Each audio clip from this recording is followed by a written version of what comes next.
ثاقب رشید صاحب، کیوں محتاط ہے پاکستان تحریک انصاف اتنی ریٹن مطالبات دینے کے حوالے سے؟ کیا وہ یہ سمجھتی ہے کہ جیسے ہی ریٹن دیں گے حکومت وہ صفحہ اٹھائے گی، کہے گی یہ دیکھو این آر او آ گیا پاکستان تحریک انصاف کا جو وہ کرنا چاہتے ہیں؟ ایک اور پھر اسد کیسر صاحب نے ابھی جو نجم ثاقب صاحب ذکر کر رہے تھے، اسد کیسر صاحب کا ایک بیان سامنے آیا کہ تحریک انصاف کا حکومت سے مذاکرات میں اصل فیصلہ سازوں کی شمولیت کا مطالبہ بھی کیا گیا، اور دوسرا ایک اہم چیز 190 ملین پاؤنڈ کیس کا فیصلہ جس کو بہت زیادہ مشروط کیا جا رہا ہے ان مذاکرات سے، اس بار تاخیر کی کیا وجہ سامنے آئی اس فیصلے میں؟ ایک تو عرفان صدیقی صاحب نے کہا کہ 1 انچ بھی آگے نہیں بڑھا۔ میرے لیے قدرے حیران کن ہے، کیونکہ جو پہلی پریس ریلیز آئی تھی جو اعلامیہ تھا وہ ہاتھ سے لکھا گیا تھا، تو مجھے لگ رہا تھا شاید انہوں نے ہی لکھا ہے جس طرح کی اردو لکھی گئی تھی، اور دوسرا پرنٹ فارم میں آیا۔ دونوں اعلامیوں میں فرق یہ تھا کہ جو پہلا اعلامیہ ہے اس میں عمران خان صاحب کے نام کا ذکر نہیں تھا، باقی باتیں تھیں، یہ بھی مطالبات ساری چیزیں آف دا ریکارڈ، بہت ساری چیزیں بعد میں آ گئی۔ دوسرا جو اعلامیہ آیا ہے اس میں 9 دفعہ عمران خان صاحب لکھا گیا ہے، تو یہ تبدیلی تو ہے نا، مطلب چیزیں چل پڑی ہیں، تو اس سے آپ اندازہ لگا سکتے ہیں کہ کچھ نہ کچھ تو چلا ہے نا، جس وجہ سے تھوڑی سی تبدیلی آئی ہے اعلامیوں میں۔ باقی رہی بات کہ وہ کہتے ہیں کہ 1 انچ بھی آگے نہیں بڑھے، وہ اسد کیسر جو بات کر رہے ہیں میرا خیال میں اس میں وزن ہے۔ وہ کہہ رہے ہیں کہ ہم جو بھی بات کر رہے ہیں ان کے میٹنگ منٹس، اگرچہ یہ آفیشیل میٹنگ نہیں ہے لیکن پھر بھی اس کے ایک منٹس جو ہے وہ بن رہے ہیں کہ کون بندہ کیا بات کر رہا ہے، اور اس کو مطلب وہ ایک ریکارڈ جو ہے وہ بن رہا ہے۔ تو وہ کہہ رہا ہے کہ جب ہم میٹنگ میں جا کر یہ بات کرتے ہیں تو اس کا مطلب بڑا سادہ اور سمپل سا ہے، اور اس میں جو حکومت کہہ رہی ہے کہ کوئی مطلب لکھ کر دیں جی، کوئی ایفیڈیوٹ دینا ہے یا کیا، مجھے تو اس بات کی بھی سمجھ نہیں آ رہی۔ عمران خان صاحب 8 فروری مینڈیٹ والے مطالبے سے پیچھے ہٹ چکے ہیں، 26ویں آئینی ترمیم واپس لیں یہ سے پیچھے ہٹ چکے ہیں فی الحال۔ آگے کب وہ مطالبہ لائیں گے یہ پتہ نہیں ہے ہمیں، انہوں نے خود کہا ہم ڈراپ کر رہے ہیں، اور 2 ہمارے مطالبے ہیں، ایک جو ہمارے ورکر جو ہے وہ ان کو رہا کیا جائے، اور آپ 26 نومبر اور 9 مئی پہ کمیشن بنائیں، تو اس میں کوئی ایفیڈیوٹ والی بات تو نہیں۔ ہاں اب بات مسئلہ کہاں پہ ہے؟ مسئلہ ہے کہ ضمانتی کون ہوگا، لیکن وہ کہتے ہیں کہ پی ٹی آئی کی طرف سے ضمانتی کی ہوگا، یہ کہتے ہیں جی آپ کی طرف سے ضمانتی کون ہوگا۔ تو یہ یہاں پہ چیزیں جو ہے وہ طے ہونی ہے کہ دونوں جانب جو ایک ٹرسٹ ہے یا اعتماد سازی کے لیے کچھ نہ کچھ جو ہے وہ کرنا پڑے گا کہ جو چیزیں لکھی جا رہی ہیں ان پہ دونوں فریق آگے چل کر جو ہے وہ عمل کریں۔ مجھے ایسے لگتا ہے ویسے کہ اس میں جو سوشل میڈیا کے حوالے سے پہلی میٹنگ میں جو کنوے کیا گیا تھا پی ٹی آئی کو کہ آپ تھوڑا سا اس میں جو آپ ڈائریکٹ جو ہے وہ کر رہے ہیں، اٹیک کر رہے ہیں آپ کا سوشل میڈیا، تو اس میں میرا خیال ہے کچھ کمی آئی ہے کہ اس طرح کی سچویشن، اور پھر دوسرا اسد کیسر یا دوسرے بھی جو لیڈر ہیں وہ بات کر رہے ہیں۔ جو ریٹن والی آپ نے بات کی وہ بالکل حقیقت ہے کہ ریٹن جب جیسے ہی دیں گے انہوں نے کہا جی این آر او مانگ لیا ہے جی، حالانکہ بات تو وہی ہے نا جو وہ ویسے بات کر رہے ہیں۔ تو ریٹن میرا نہیں خیال ابھی بھی جو مذاکراتی کمیٹی ہے پی ٹی آئی کی وہ،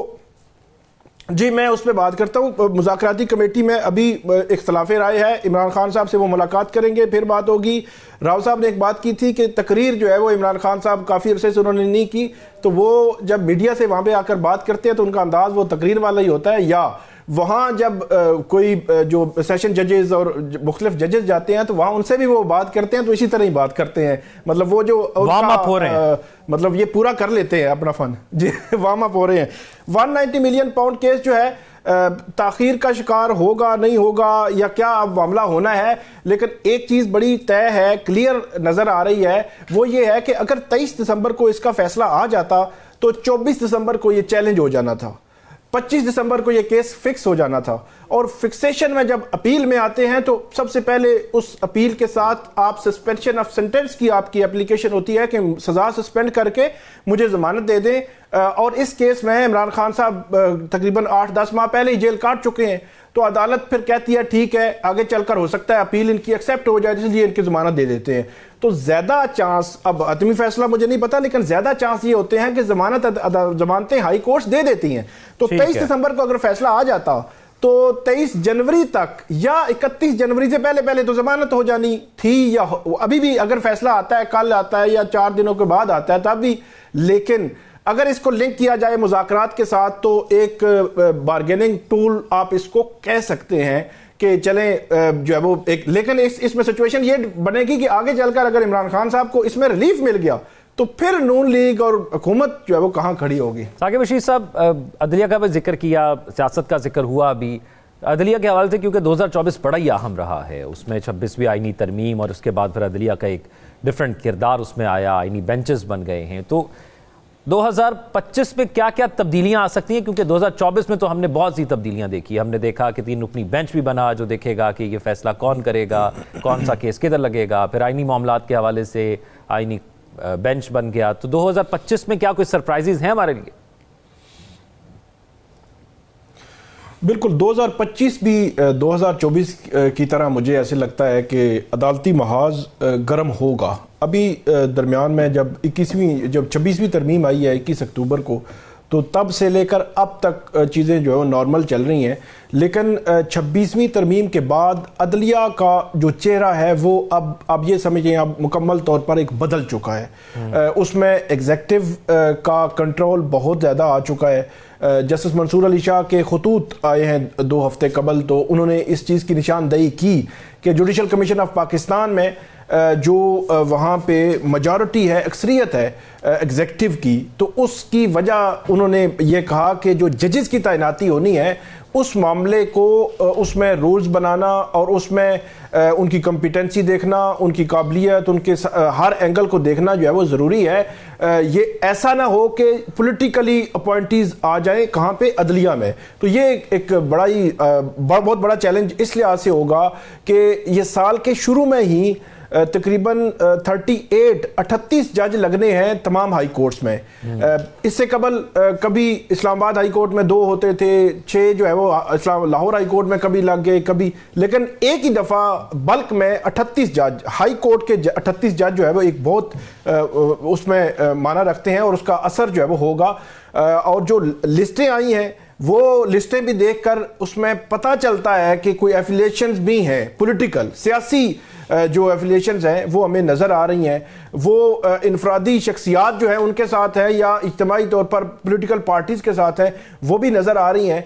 مسئلہ ان کی اس کو ایفیلیشن سے زیادہ یہ ہے کہ جتنے بھی لوگ لگائے جائیں ان کی قابلیت جو ہے وہ ضروری دیکھی جائے. تو یہ ایک بہت بڑا چیلنج ہوگا کہ ججز کیسے تعینات ہونے ہیں. یہ 2025 میں آپ کو نظر آئے گا، اور جو ججز تعینات ہوں گے پھر اس کے اثرات بھی ہمیں جو ہے وہ نظر آئیں گے. اور دوسرا جو چیلنج ہے وہ ہے 26ویں ترمیم چیلنج ہوئی ہے. اب یہ برقرار رہے گی یا نہیں رہے گی، یا آدھی برقرار رہے گی اور آدھی کو چھیڑا جائے گا، یا پوری برقرار رہے گی، یہ 2025 میں یہ طے ہو جائے گا کہ 26ویں آئینی ترمیم کا کیا ہونا ہے. کیونکہ آپ سپریم کورٹ سے لے کر نیچے تک اگر دیکھیں تو ہر جگہ پہ چیزیں بہت زیادہ نارمل سطح پر چلی گئی ہیں. ایسے لگتا ہے کہ ایگزیکٹو سے ریلیٹڈ جو کیسز ہیں وہ بھی اب ایگزیکٹو ہی طے کرے گا کہ اس میں بینچز، کانسٹیٹیوشنل جو بینچز بننے ہیں ہائی کورٹس میں، تو وہ بینچز کون سی ہوں گے، کون سے ججز ہوں گے. سندھ ہائی کورٹ کا آپ نے دیکھا کہ پہلے 8 ججز کو مائنس کر کے 9ویں جج کو جو آئینی بینچ ہے ان کا ہیڈ بنایا گیا، مطلب جس کی جو چیف جسٹس آف پاکستان نے بھی مخالفت کی تھی اور chief justice Sindh high court نے بھی. اس کے باوجود پہلے ٹاپ کے سینئر 8 ججز کو جو ان کو آئینی بینچ میں نہیں رکھا گیا. تو یہ ایک الگ سے سوالات اٹھتے ہیں جو ہم پہلے دن سے جس کی نشاندہی کر رہے تھے. تو یہ بھی ایک جو ہے وہ چیلنج رہے گا اسی دوران. اور ساتھ ہی ساتھ جو سیاسی محاذ ہے وہ بھی جڑا ہوا ہے. عدالتی جتنی بھی تبدیلیاں آ رہی ہیں اس کے ساتھ جو ہے وہ جڑا ہوا ہے. کیونکہ اگر سیاسی محاذ کو آپ دیکھیں تو بہت سارے کیسز ہیں جو پولیٹیکل، مطلب پی ٹی آئی کے جو کیسز ہیں عمران خان صاحب کے، ان کی ٹاپ کی لیڈرشپ پہ، اور جو ان کے ورکرز ہیں 9 مئی کے کیسز کے فیصلے اسی سال ہوں گے 2025 میں. اب دیکھنا یہ ہے کہ 2025 میں 9 مئی کے کیسز میں کیا کنوکشنز ہوتی ہیں، یا 9 مئی پہ معافی مانگی جاتی ہے، یا کیا ہوگا، یہ دیکھنے والی بات ہوگی. تو یہ عدالت کے ساتھ ساتھ وہ جڑا ہوا ہے. اور وہ کیسز جو ہے اگر کیسز ختم ہوتے ہیں تو پھر آپ کو ملک میں یا تو اگر تو کیسز کسی سیٹلمنٹ کے تحت مذاکرات کے نتیجے میں کوئی چیزیں طے ہو گئیں، اگر کوئی ایسا وہ آپ کیا کہہ سکتے ہیں کہ میثاق جمہوریت تو نہیں لیکن ایک مذاکرات کی ٹیبل پر جس طرح حکومت اور جو اپوزیشن ہے یا پی ٹی آئی اس کے درمیان مذاکرات چل رہے ہیں، چیزیں طے ہو جاتی ہیں اور اس کے طے ہونے کے بعد یہ سارے باہر آتے ہیں تو پھر تو ملک میں آپ توقع کر سکتے ہیں کہ استحکام آئے گا، ٹھہراؤ آئے گا، احتجاج، پروٹیسٹ، اس میں کمی آئے گی اور جو پارلیمنٹ کا فورم ہے پی ٹی آئی ہو سکتا ہے اس فورم پہ آ جائے. لیکن اگر وہ سارے جو ہے وہ عدالتوں کے ذریعے ہی آگے یعنی یہ انٹر لنکڈ ہے.